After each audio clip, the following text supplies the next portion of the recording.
Olá, eu sou a Nali e a gente vai falar hoje sobre bioinvasão, explicar os conceitos, estudos de casos brasileiros e os acordos internacionais. No caso, a gente vai focar no peixe transgênico fluorescente, que também é conhecido como glowfish. O grupo é composto pela Bianca Aparecida, Bruna Azevedo, Gabriela Guzmão, Milena Pinheiro, Nali Paixão, Pedro Almeida, Rafaela Fux e Rodrigo Conte. Então, eu vou começar falando sobre bioinvasão, o conceito dele, que no caso a bioinvasão ou também invasão biológica, ela acontece quando um ou mais organismos invadem e se estabelecem em ambientes que não haviam registro anteriores. No caso, esses organismos, eles são denominados bioinvasores, que são espécies exóticas, ou seja, não são nativas, e têm o potencial de provocar danos ambientais, econômicos e também à saúde humana.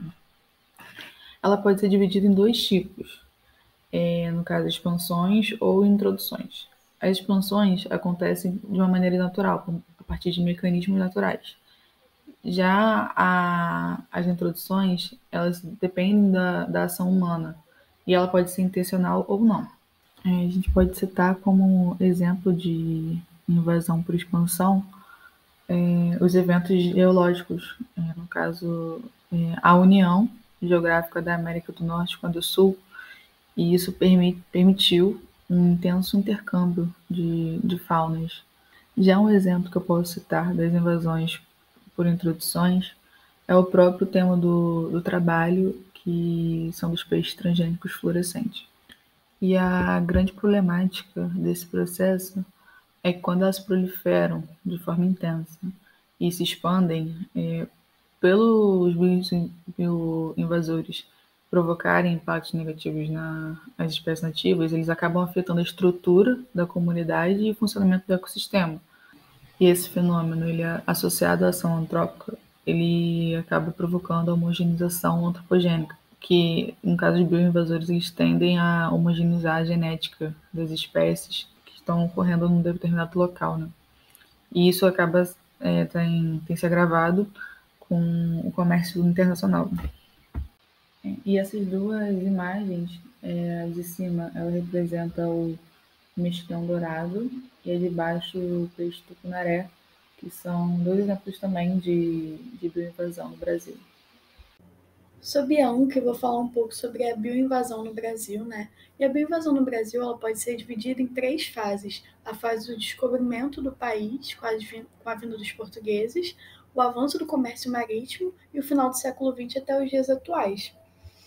Com a vinda dos portugueses para o Brasil, houve a inserção de espécies exóticas, né? Por conta dos navios que vieram para o território nacional. E com a posterior mudança na estrutura dos navios, o uso da água como lastro começou a ser usada e representa um perigo na medida que pode transportar doenças endêmicas e produtos tóxicos, assim como bactérias e micro-organismos patogênicos. E, além disso, a água de lastro interfere diretamente no desenvolvimento, né, das espécies marinhas ao retirá-las do seu habitat natural e inseri-las em outro ambiente. E, além disso, em razão da enorme área costeira do país, né, ele é potencialmente mais afetado que outros lugares. E por conta também da área costeira, o nosso comércio se desenvolveu muito na base da costa mesmo, né? Muita coisa chega no país pela região costeira. E na fase do avanço do comércio, né, foi realmente isso. E com o final do século XX até os dias atuais, nada era estudado sobre bioinvasão, né? Até a bioinvasão do mexilhão dourado, o país não conhecia muito bem sobre o problema e, consequentemente, pouco se fazia em relação ao tema. No entanto, a partir disso, começou a ficar claro que a questão da bioinvasão via água de lastro era um problema muito sério e com consequências gravíssimas para o meio ambiente. E em 2002, o Brasil já havia sido identificado cerca de 30 espécies bioinvasoras induzidas via essa água de lastro. E, além disso, o país trabalha, né, vem trabalhando muito no âmbito nacional e internacional para atenuar e prevenir os novos casos de bioinvasão. Né? Em 2012, um exemplo, né, que foi apresentado pelos técnicos da Petrobras, de um estudo com um novo método para a troca da água de lastro. Foi feita esse estudo durante a reunião do Comitê de Proteção ao Meio Ambiente Marinho e da Organização Marítima Internacional. E neste novo procedimento foi denominado método de diluição, no qual a água é carregada e descarregada durante todo o trajeto, prevenindo que organismos de um ecossistema sejam introduzidos em outro. E, por fim, né, o Brasil foi um dos países escolhidos para a implementação do programa Go Ballast, no porto de Sepetiba, no Rio. E o objetivo, primeiramente, né, era reduzir a transferência de organismos exóticos e patogênicos, né, para os países em desenvolvimento, a fim de implementar as diretrizes de água de lastro da Organização Mundial, da Organização Marítima Internacional, e testar seus resultados, né? E o projeto ainda está em desenvolvimento e já teve um grande avanço. E, além disso, tem um pouco da legislação brasileira, né, que desde os seus preceitos constitucionais a um meio ambiente ecologicamente equilibrado, eles já fizeram uma diretriz para a água de lastro, né, que tem o relatório de água de lastro, no qual os navios devem descrever a trajetória da água utilizada como lastro, de onde veio, onde foi trocada e onde é descarregada, para ter um maior controle e poder proteger, né, a costa do país desse problema. E, além disso, nós temos aqui a plataforma de bioinvasão. E lá tem todo o registro de todas as espécies que foram encontradas no país, com o seu ano que ela foi encontrada, seu nome científico, seu nome comum e também onde ela e sua origem. E é super importante, né, para a gente poder compreender toda a bioinvasão no Brasil. Oi, gente, meu nome é Bruna. Eu vou falar para vocês um pouquinho sobre o que é o Glowfish e o histórico desse caso. Bom, o Glowfish é um nome comercial dado à variedade fluorescente geneticamente modificada do peixe ornamental da espécie Daniel heri. No Brasil, a gente conhece ele como peixe paulistinha. Ele é nativo lá dos rios da Índia e de Bangladesh. Bom, e qual é o histórico desse caso? Em 1999, os pesquisadores da Universidade Nacional de Singapura trabalharam com um gene chamado proteína verde fluorescente, que foi um gene extraído de um quinidário. Eles pegaram esse gene, que era uma proteína verde fluorescente, e inseriram em embriões de peixes paulistinha, fazendo com que esse gene fizesse parte do genoma do peixe. Com isso, causou a fluorescência desse peixe. E qual era o objetivo deles com a realização dessa transgenia? Foi desenvolver um peixe que detectasse a poluição através da fluorescência seletiva em função da presença de toxinas na água. Esse caso foi um sucesso, o experimento deles e o transgênico deles foi um sucesso, tanto que os cientistas e a empresa Workton assinaram um acordo, segundo o qual a empresa Workton obteve os direitos comerciais do Glowfish em todo o mundo. Então, a empresa era a única que poderia comercializar esse peixe pelo mundo. Só que o que acontece? Esse peixe, atualmente, é vendido na maioria dos estados americanos, mas o seu comércio é proibido na União Europeia, no Canadá, na Nova Zelândia e no Brasil. Então, agora a gente vai entender como que esse peixe chegou no Brasil e, principalmente, sobre o seu caso no Rio Paraíba do Sul. Bom, meu nome é Rafaela Fux e seguindo com o caso do Glowfish, pensando inicialmente em uma escala nacional, o Glowfish ele foi o primeiro animal modificado geneticamente do mundo a se tornar comercialmente disponível, o que fez dele bastante popular. No entanto, sua disponibilidade em larga escala despertou diversas preocupações de que ele poderia escapar e se produzir na natureza, o que levou alguns países a proibir a venda desses peixes, que é o caso do Brasil. Apesar dessas proibições, esses peixes ainda são criados comercialmente em cativeiro em diversos países. E até que, de maneira previsível, né, alguns desses peixes, eles escaparam do cativeiro, que foi o que aconteceu aqui no Paraíba do Sul, em que eles foram encontrados nas cabeceiras dos rios da Mata Atlântica do sudeste do Brasil. Segundo alguns biólogos, os peixes estão nos primeiros estágios de invasão, podendo ter escapado de uma das 4.500 lagoas no Centro de Aquicultura Ornamental de Muriaé, que fica localizada em Minas Gerais. Os pesquisadores eles coletaram exemplares do paulistinha em todos os 5 riachos de cabeceira que eles estudaram, sendo que eles estão localizados em 3 diferentes municípios no sudeste da bacia do Rio Paraíba do Sul, que é considerada a bacia hidrográfica brasileira que tem sido mais impactada pela atividade humana, devido ao seu grande densamento populacional, urbanização e tudo mais. Com isso, eles seguiram coletando esses peixes zebras transgênicos, que também é um dos nomes que é dado ao paulistinha, ao glowfish, usando redes de mão a cada 2 meses, por mais de um ano, medindo eles e contando seus ovos, seu conteúdo estomacal. E assim foi possível observar que eles possuem seu pico de reprodução na estação chuvosa e também atingem a maturidade sexual muito cedo no seu ciclo de vida.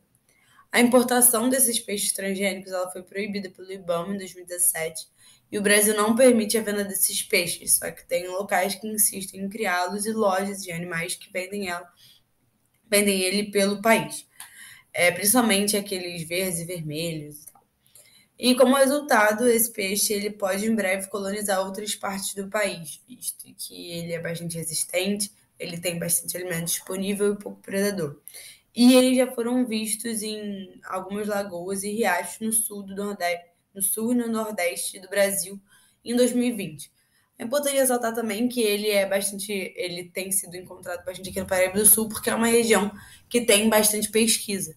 Então, eles têm encontrado, né? Aí, nessa imagem A aqui, por exemplo, a gente tem como ver um aumento da altura do aterro dos tanques de piscicultura ornamental, que é justamente para quando encher o riacho não ter essa migração dos peixes.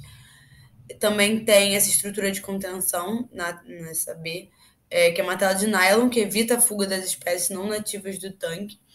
Essas medidas entram em soluções que vão ser faladas mais à frente, mas são medidas que acontecem no Paraíba do Sul. E aqui, né, tem a imagem dos peixes que foram encontrados na bacia do Paraíba do Sul, em Minas Gerais. Olá, meu nome é Milena. Vou falar um pouquinho sobre os impactos do glowfish aqui no Brasil, que é bastante surpreendente, porque ele foi um peixe criado para ser algo melhor para a gente, porque ele ia detectar a poluição, só que deu tudo errado, porque possivelmente a ideia era que fossem criados para serem férteis, e descobriram que eles poderiam se reproduzir. Então, o primeiro ponto é que acontece uma invasão biológica, porque possuem alta adaptação aqui no Brasil, se amadurecem sexualmente mais cedo e possuem resistências, né? Porque não há o predador natural para os peixes aqui. Então, causa o crescimento desordenado e superação de espécies nativas. Além disso, também eles têm bastante competições e ataques diretos, porque o principal alimento deles são os insetos nativos, algas e zooplânctons. Então, eles afetam as espécies locais por se tornarem mais abundantes suficientemente, né? E aí desordenam ecossistemas. Oi, gente, meu nome é Gabriela e eu vou continuar um pouco sobre o que a Milena estava falando do glowfish no Brasil. Mesmo com sua proibição em 2017, ainda são encontrados muitos casos pelo país, além de serem vistos diversos anúncios em sites e outras plataformas a fim de atrair consumidores. Um caso muito importante que é possível observar no Brasil é o caso dele na Mata Atlântica, que é encontrado em riachos localizados nas proximidades de pisciculturas ornamentais, sendo fruto de escapes que ocorrem nesses sistemas de cultivo. Isso é muito preocupante porque esses peixes não nativos podem ter sérios impactos ecológicos, como competir por comida e predar peixes nativos. Além disso, embora acredite-se que os golfinhos sejam inférteis, um estudo recente descobriu que eles estavam se reproduzindo, principalmente no córrego Queiroga, que fica no município de Divina, em Minas Gerais.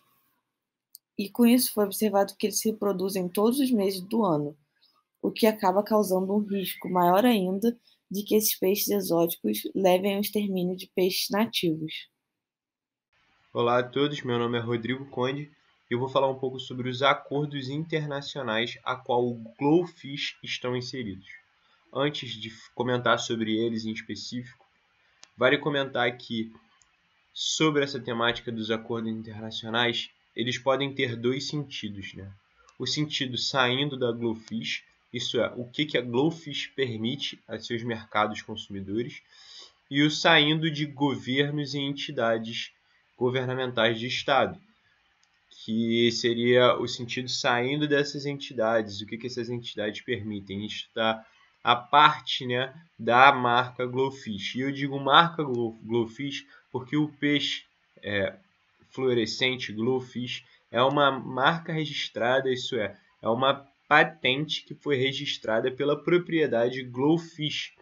Então, seu uso, criação e comercialização fica a cargo exclusivamente dessa marca, chamada GloFish LLC. E essas patentes foram tiradas tanto de maneiras internacionais, né, quanto também em estados específicos, como nos Estados Unidos, que é um dos maiores mercados consumidores desse peixe. Vale a pena comentar também que diversas aparências do GloFish foram patenteadas também. Então, peixes parecidos, com características diferentes, cores diferentes, também são de patente da GloFish. Então, para quem quer entrar nesse mercado de manipulação genética de peixes, tem uma barreira muito grande, porque grande parte para não dizer todas, grande parte dessas categorias de peixe já foi patenteada pela GloFish. Agora, saindo um pouco do que a GloFish permite, indo para o que os órgãos governamentais permitem, vale comentar sobre dois órgãos em específicos, que é o FDA dos Estados Unidos, que é o Food and Drug Administration, e o ICCC do Canadá. São órgãos governamentais que já aprovaram, né, essa comercialização desse tipo de peixe em seu mercado nacional.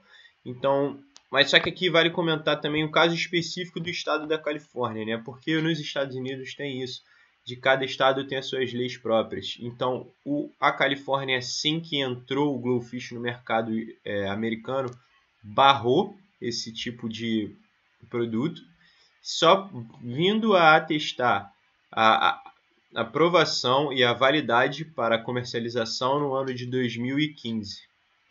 Tá. E em relação ao mercado europeu, seguindo algumas posições, como o da Comissão Europeia, ali no Tratado de Amsterdã,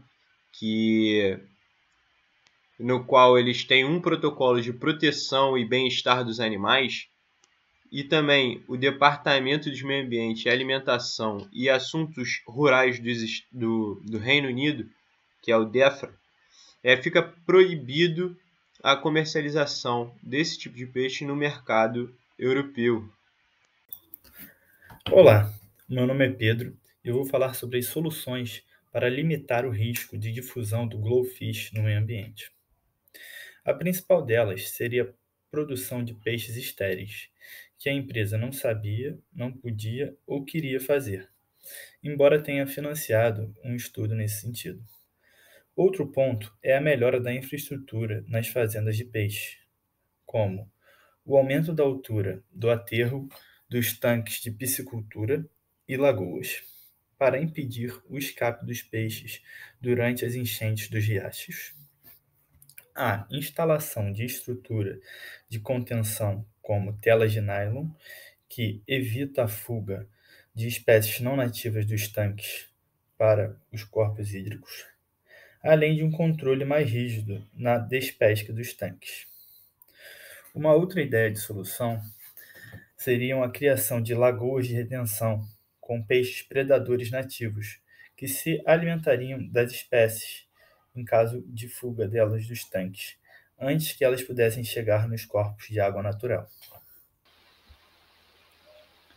Então, gente, o trabalho foi esse, que são diferenças que nós usamos. E queria saber se alguém tem alguma dúvida, alguma pergunta.